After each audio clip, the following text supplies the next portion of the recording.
So yeah, there's a lot going on in the news and current times.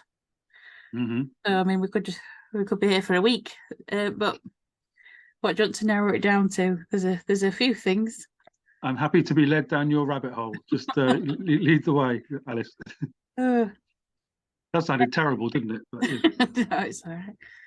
Well, there's a lot of things. One of the things that has, because I've delved into the women's rights arena, which I've avoided most of my life, Mm-hmm. purely because of the label of feminist that I don't appreciate. But I do agree in sex-based rights and equality, and that's what's drawn me in there. Yeah. With a vengeance. I can see that you get like 100 likes for all of your tweets. Not that it's any kind of currency or anything, but you get these massive, massive likes for your well-put tweets, and it's because, loads of people agree with you. Yeah, I think the times have changed slightly in since Elon purchased Twitter, in that we are able to speak more freely. Mm. But if I'm in, I'm all in. Yeah. And I know that there's so many women who can't put their name, their face, whatever, out in public because of where they work and other things. So they could lose a job, basically.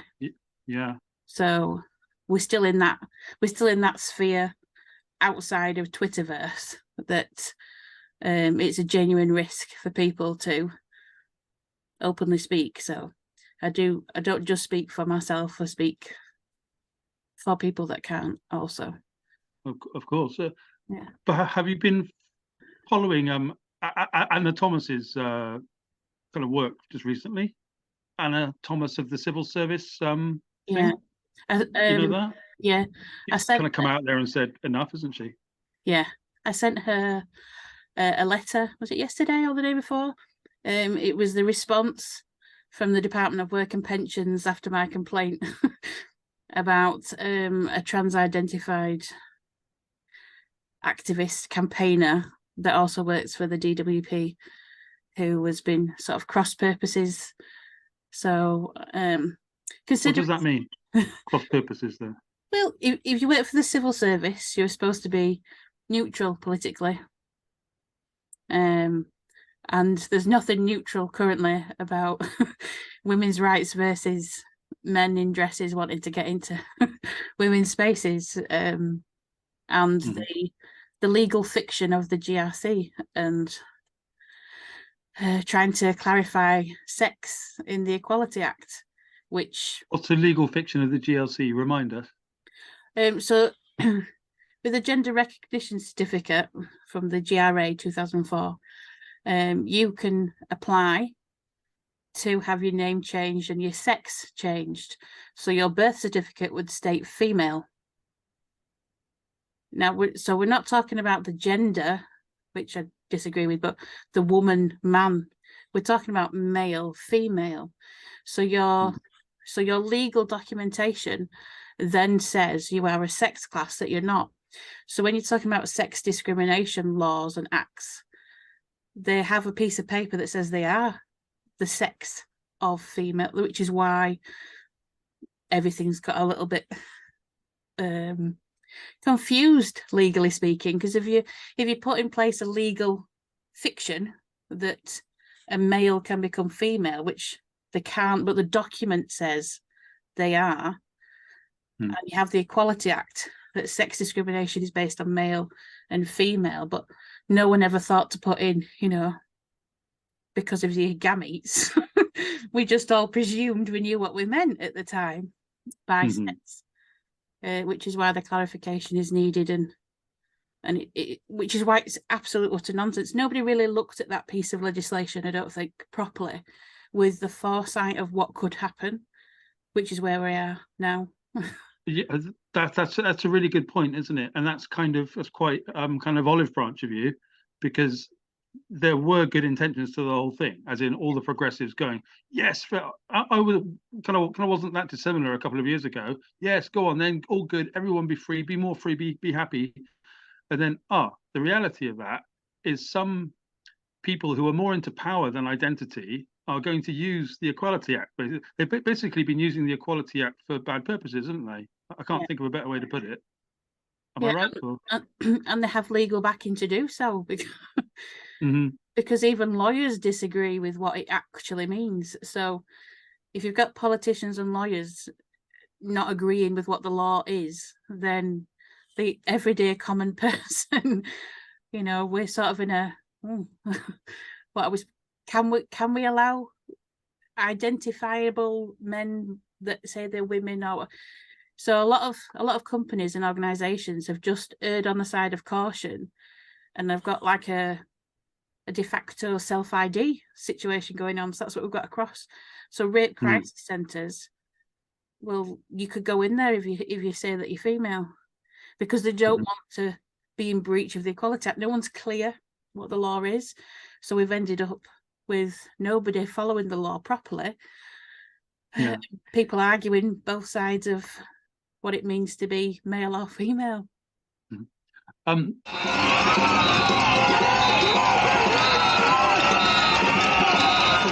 There's a certain angle to this which I have difficulty with, or you can clarify or give me your opinion on.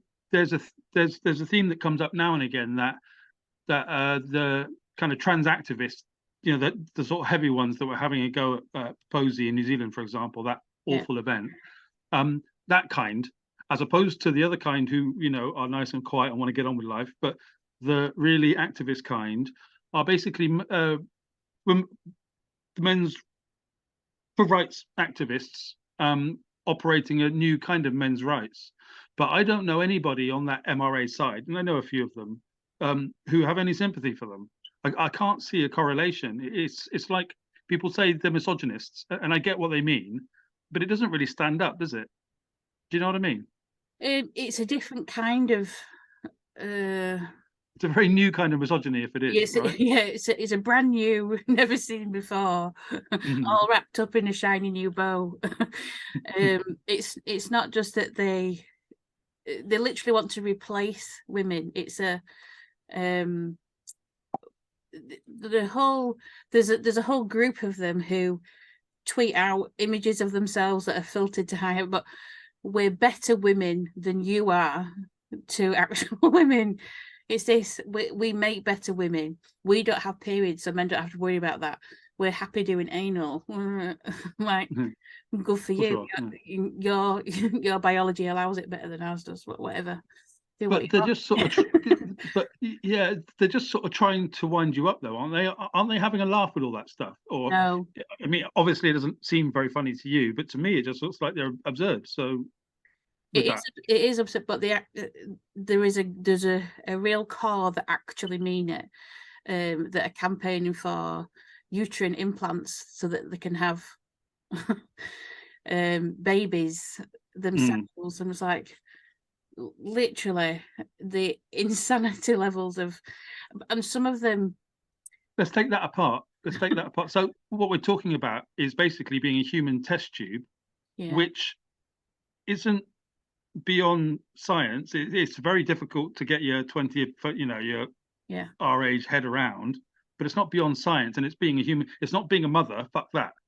Sorry, but it is within science. So what do you think about the practicalities of I mean, the fact that it can be done? It's not a source of pride, for Christ's sake, but it can be done. Well, it's never been done successfully in a man yet, so. I bet, yeah.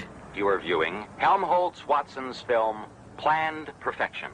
Each newly produced infant is given 6 full years of nightly hypnopedic sleep-teach lectures to reinforce class acceptance conditioning. Later, in central conditioning centers like this, each child receives daily happiness reinforcement drills, as well as prescribed courses in erotic play, death acceptance training, full consumption practice, and nature nausea games. Then, Upon reaching computolescence after 6 more years in a final conditioning school, each happy, healthy individual will go forth to take up his or her predestined place in the greater society, dedicated to ensuring the continuing perfection of community, identity, stability. I mean, the whole concept of it. I mean, I'm anti the transhumanism movement, which is what it's all linked to higher up. There is an actual religion of transhumanism. They've got a book, a scripture, and everything. Set up in Canada, of all the wokest place on the planet. It's sort of it's kind of a natural extrapolation, but I'm so hesitant to go there. I mean, I've talked about it a little bit, but I'm so hesitant to go there because it looks a little bit like conspiracy. I know it's not a conspiracy theory because it's very clear to see that sort of happening, but it's also like, yeah, I don't, you know, it's like science fiction. I don't think that all the people that turn up, you know, waving a flag saying trans, whatever they chant, necessarily understand the link to who's paying for it all, and that it's based on eugenics. And I don't think they understand a lot of them, the backstory and the Eugenics. Yeah, eugenics is. Go on, tell us. Oh well, you're going to have to go right back in time. But the eugenics movement obviously was very popular, and obviously the Second World War, Hitler put paid to that being a popular idea. He turned a lot of people off, thinking it was a good idea. But family planning came in, and the people behind family planning were very big into eugenics, and it met their purpose. Family planning? Yeah, family planning. Margaret Sanger, who she was really big into eugenics. She was friends with Kinsey and that ilk. And she was quite racist as well. I'm not saying that, you know, times weren't different then, but I don't think that's an excuse. She was outwardly quite racist. And she wanted old eugenics. School racist. Yeah.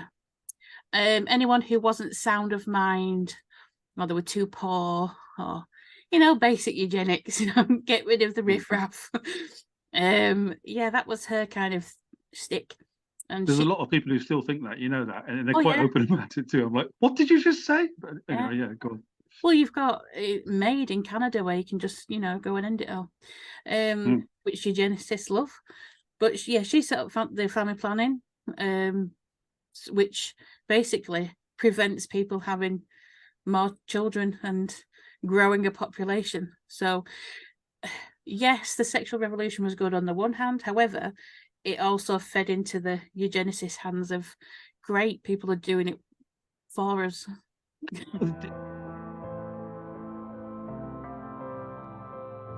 My interest in eugenics certainly comes in part from the experience of myself being a refugee from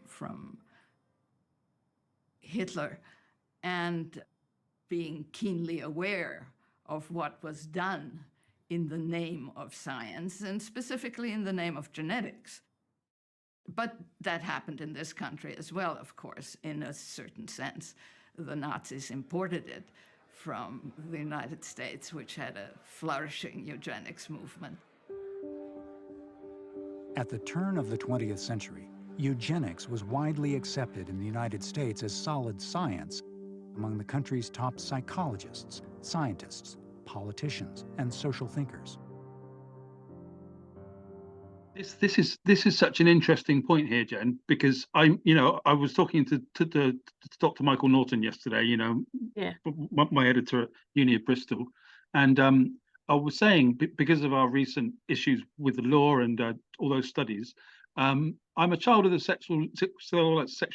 sexual movement, you know, sexual liberation movement, the child hippies, openness, as we've talked about a little bit before. I'm, you know, experimentally minded, not in a bondage kind of way, but just in a, you know, it's okay to be yourself sort of way.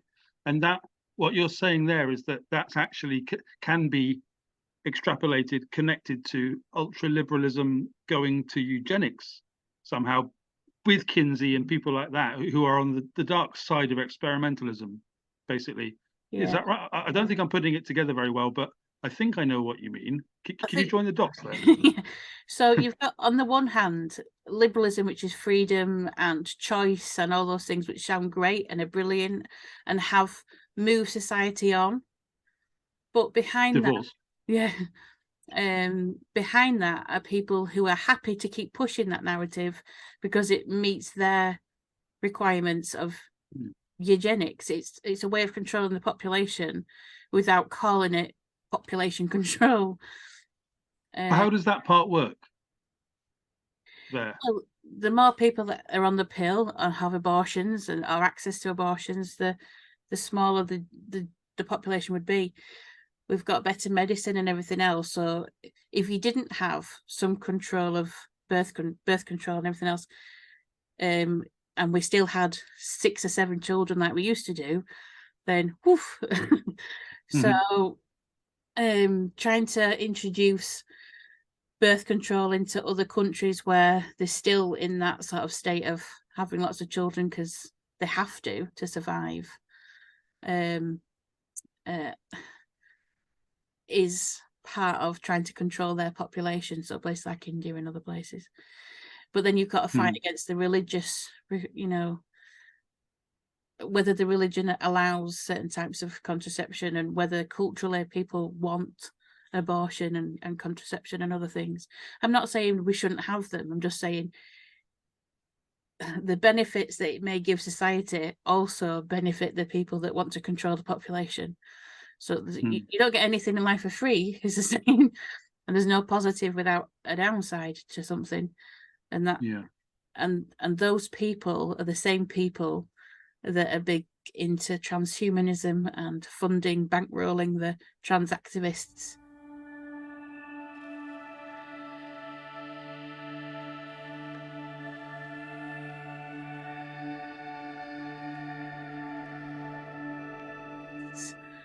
Because if you sterilize children and if you get people to pretend that they're the other sex and take cross-sex hormones, they're not having children.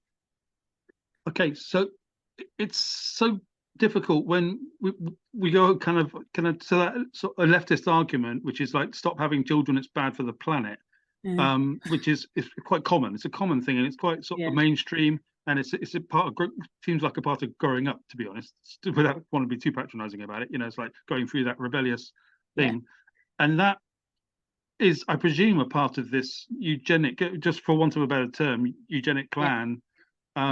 So does that not having kids and eugenics and the guys as test tube babies over there versus Jacob Rees-Mogg, Elon Musk having 7, 10 children over there, and we're not even saying that Elon Musk is particularly right, because he's not. I mean, he's just unique, really. But like, where do these worlds fit together, and do they care about each other? And do you think these are actually talking to these? I mean, or have we just got no agreed terms whatsoever anymore, which is my actual suspicion? Yeah, there's very little agreed terms anymore. I think that the problem is humanity generally, the majority of people that you'll meet on the street are generally nice, genuinely care about other people, want the world to be happy and healthy and no wars. Want to get on with their own thing. Really. But they're very split in how that happens. So you do have young people growing up that are being fed through education and institutions and online that the world is dying, they shouldn't have children. This absolute, I mean, I'd hate to be a young teenager growing up right now, because they're literally bombarded with doom and gloom and, oh gosh, there's no point being here. It's no surprise that mental health amongst teenagers is like skyrocketed. But it's actually a false, bless you. So it's a false narrative, and it's all this, the WEF global agenda. Let's cut the population. Let's keep certain people here, and we'll control it this way. We're actually in a bit of a sticky situation, that the population is what it is because we've got people living longer, but we're not replacing that. And we haven't been replacing that level quite. So we had the baby boom situation, and everyone was like, oh my god, there's going to be too many people on the planet. And then everyone hasn't actually happened, has it? Well, everyone got told not to have so many children, and a lot of people listened and went, oh, we can't have children, or I don't need to have them, and then they had fertility issues because they waited too long and all sorts of reasons. So we haven't got the population being brought up to replace what's going to end up needing care and then dying. So you're going to end up with a deficit at this end because we had this big baby boom, and a lot of the figures that people work on are decades old. So there isn't some sort of crisis of overpopulation at all. I mean, China are really struggling because of what they've done. You know, on the not having as many girls as they should have. Well, and other things. So they've got a surplus of men who sitting at home married to their AI AI bride. I've sort of seen recently that the population of India is now coming up to China coming down. It's like 1.3 billion here, India, and 1.7 in China. So that whole thing we've had for decades of kind of China being 2 billion is now actually not the case anymore. And India would appear to be going to catch up. And I don't think that they have the same population.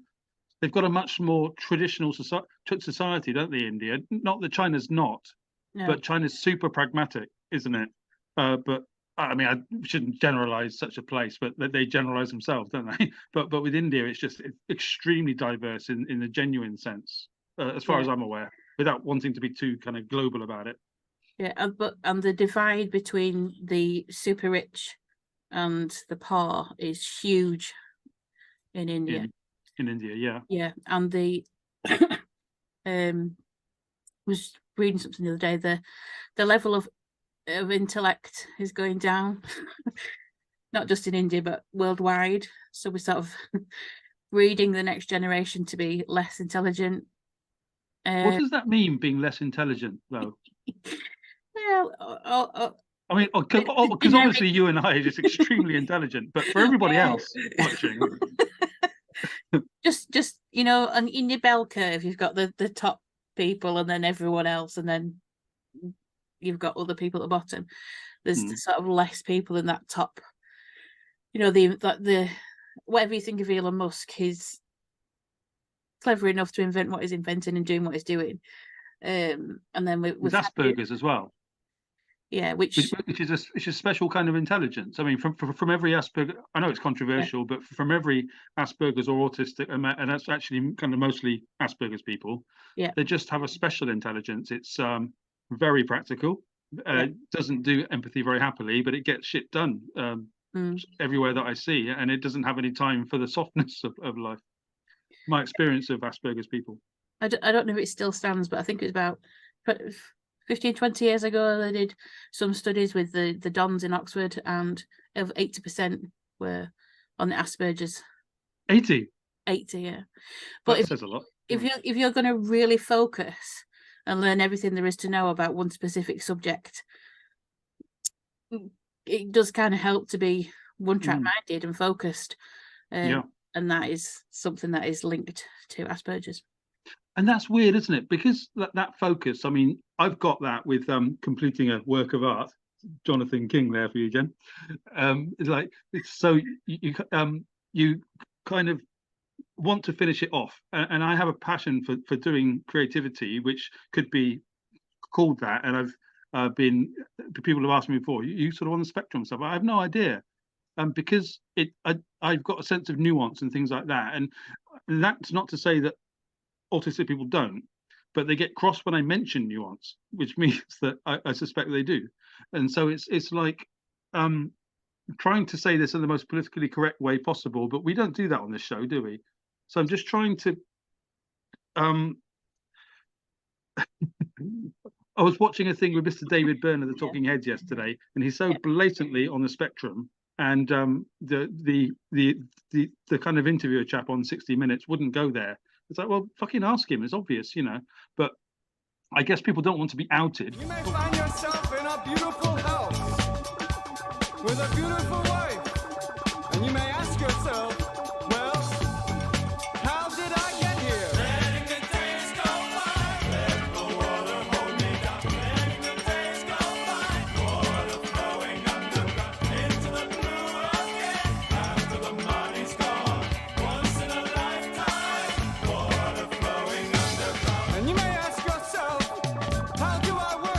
because I don't know. I suppose it puts them in a different box that perhaps they don't want to be in, that I'm putting them into right now. I think it's the label thing. Yeah. I think generationally it's different. There's a lot of younger generation that purposefully seek labels. They want a name for every personality trait that they have. So you'll see the bio, ADHD, autistic, this, that, the other. And I can't understand it. There's far more people are neurodiverse than have ever been diagnosed with anything because they've never bothered. They've just got on with their life. I know loads of friends who went back to university later on in life and were diagnosed with dyslexia and dyspraxia and dyscalculia and all sorts when they went to uni, and they managed to get to 40 without any real issue. They just found their own way of dealing with however their brain functioned. But everyone's got something, right? Yeah, I mean, I personally think everyone's neurodivergent to different extremes, and some people have more traits that are on the autistic spectrum than others. It's like when people say, "Oh, that's so OCD" about a little thing that they do, but there's a lot of people that have serious OCD. So yeah, it's a habit. Yeah, kind of. We've all got habits. We all need habits, don't we? And but then the habit then becomes this fixation that must be done, I suppose. Yeah. But I think it's whether it affects your life. If it's imposing on your life, then maybe a label will help you. If it's not, do you think so? Maybe. If something is preventing you from moving forward with your life in some way, then the diagnosis may help you to sort of put a name on it and figure out a way to move forward. Whereas for other people, if they can work through it and they've never had a diagnosis, I'm not talking about severe autism here. I'm talking about the little tendrils of the neurodiverse, where for a lot of women, they have ADHD that comes out during menopause. And it's, a lot of them will just think it's the menopause. So you can become neurodivergent. That's interesting, isn't it? They probably already were a little bit, but it becomes more apparent. Because women and girls with autism learn socially slightly differently to boys. So they're good at masking. So they're good at socially copying how they think they should behave. So it's not quite as evident in girls as it can be in boys. I've heard this a bit recently, and I know what you're talking about, of course, but we all mask. Everybody masks. And if a person has psychopathy, for example, they are out there, met a few, it's like they're going to be masking that as well. Yes. Aren't they? So everyone does mask that, because if we didn't mask, we wouldn't actually be able to, we would just be out there killing, well, you and I wouldn't be, but some would be out there just killing and fucking all the time, wouldn't they? And you can't exactly I wouldn't be, but I think it's characteristics of boys and girls are different anyway. Whatever the that's shocking. That's a shocking statement. The gender neutral people want to say. That doesn't mean you have to be gender conforming to a set stereotype. However, there are generalizations which we know from decades and decades of empirical data that boys and girls act differently, learn differently to a certain point. And then when puberty hits, woof, it can all go up the wall. And I think it does impact boys and girls differently. And I mean, it doesn't ignoring our genetics. Yeah, I mean, people are on a spectrum of kind of masculine to feminine. And with heavy autism, that's a super masculine situation. I think Jordan Peterson's gone that far. And the feminine is not, it's a much more flexible and a much more open place to be. And that is a huge spectrum. But it does, pretty much in the middle, become two things. So it's not an entirely, there's two different spectrums connected. Isn't that much closer to the truth of what's going on? Because it does become man and woman, male and female. We can't deny that, and the same wouldn't want to. But there is still a spectrum of behaviour which does exist in front of us, and you can't deny that either, sort of thing. I was watching Peter Tatchell on Nigel Farage earlier on, and that's you can't imagine those two together. And they're, you know, Tatchell, talk about being in the middle of that spectrum I'm talking about, for example. I'm not going to talk okay, yeah, I know. Spectrum I'm thinking belongs on. Take another example. I don't really like masculine and feminine personally. I just think the personality traits, and some traits are biological, genetic, so, and the rest is environmental. So certain things are genetically passed on through your parents. So certain personality traits are passed on. Level of intelligence is passed on. Whether you'll ever reach the height that you could achieve depends on your environment. So you could have, you know, really clever parents, but if you're left in a broom cupboard for a decade, you're not, and you're not stimulated, you're not going to reach the heady heights that you could. Gonna jump in again. Sorry, Jen.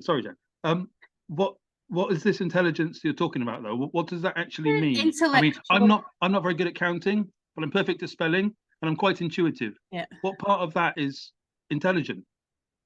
That's all I can do. I mean, for me personally, it's being able to absorb information, whether that's maths, English, or whatever, and process it and come up with a conclusion, an opinion, and apply it somewhere else. I can't do that with maths. No, seriously, you know, perhaps I'm dyscalculic, whatever. You know, I don't have it. It wasn't passed on to me by my parents, for sure. I can't do it, but I can do other things to a very high level. What's going on there? To what degree thick am I? Just honestly. You know, I don't think there's not many people alive who can excel in every single aspect of study and academia. I think. I mean, I'm really shit at maths. Really, really bad. Crap. Dreadful, dreadful. You were not the only one in the world to have said such a thing. No. I like maths. I'm okay at maths, but I enjoyed maths. So I think I was okay at maths because I enjoyed maths. My dad enjoys maths. My sister hates maths. She struggled with maths. My mum was not particularly into maths. So what's the intelligence connection with all those things you just said? Just curious, honestly. It's the level that you'll be able to achieve in terms of learning and critical thought and all those things that a classic intellect, ability to maybe invent something, be an engineer, be whatever it is that requires some level of intellect. It might be creatively. Most people who have real creative streaks, there's some lineage within the family of people who are also creative. Whether that's musically, quite often people who are very talented musically, there's someone, or if you look back through the family tree, it's genetically predisposed that you're more likely to be good at than somebody else. So it's not like a given. It's just that you've got a little bit extra in your cup than other people, and if it's topped up by the environment, then jobs are good. But not everybody's cup gets topped up by their environment. And also, obviously, biology wise, girls and boys, men and women, have different traits that are biological. So whether you want to call them feminine and masculine or not, I'd say some things that I'm like the headstrong. You can call me headstrong. Some people might say that's a masculine trait. Like, I won't back down if I know I'm in the right. Okay, but it's not particularly masculine, is it? I mean, well, it could be argued that that's being feminine will be I'll listen to and follow. But you are listening. You're just headstrong and listening. I mean, I don't know if you say so. But I suppose if it comes to the spectrum I was just talking about, then I suppose you're right. It depends how you divide up what is seen as gender, which I don't like the term gender. Masculine, feminine traits. People think, oh, if the outspoken. Okay, what about camp then? Camp guys being girly, and they like being girly, possibly gay, possibly trans, but they're on that end of the thing we're talking about. Camp, you know. Well, of course, exactly. It's not about the some level of campness is humour, and it's like a personality thing. Whether it's feminine or not, I don't really know. It's the masked stranger. Take my body, but leave my jewels alone. Good morning, Mr. Humphreys. I withdraw the offer. Men's apparel. Assistant 13 speaking. Unlucky for some. If the naval police had spotted that, you'd have got into trouble. And have got into worse trouble if they'd seen what was on before. What was that? Kiss me quick. It's like the Dylan Mulvaney is like a parody of the campus, ridiculous, you know, like I'm free kind of for the older audience. But when I was a teenager, one of my close friends came out to me at school. He's now happily married to his husband and everything, but he was kind of camp, I'll say, kind of camp. But he always used to say to me, "You're camper than I am.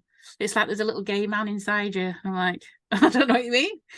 So I don't know if that's because of who you're with at the time, and you sort of emulate who your circle are. And if you're spending a lot of time in gay bars with lots of camp people, it tends to accentuate the campness. So I don't know if that's, I wouldn't say it was feminine necessarily. Most women don't run around flicking the hair saying I'm free. Well, I'm not really sure. That's the place, isn't it, where it becomes so difficult for the trans people to be supported by the old school of the feminists who actually do, you know, that whole group of the feminists is so problematic with this subject, even though it's very tiny in the whole scheme of things, or it should be. You know, a bunch of radical femmes support them, like just Charlotte Proudman's always going on about support trans rights because it's a left thing.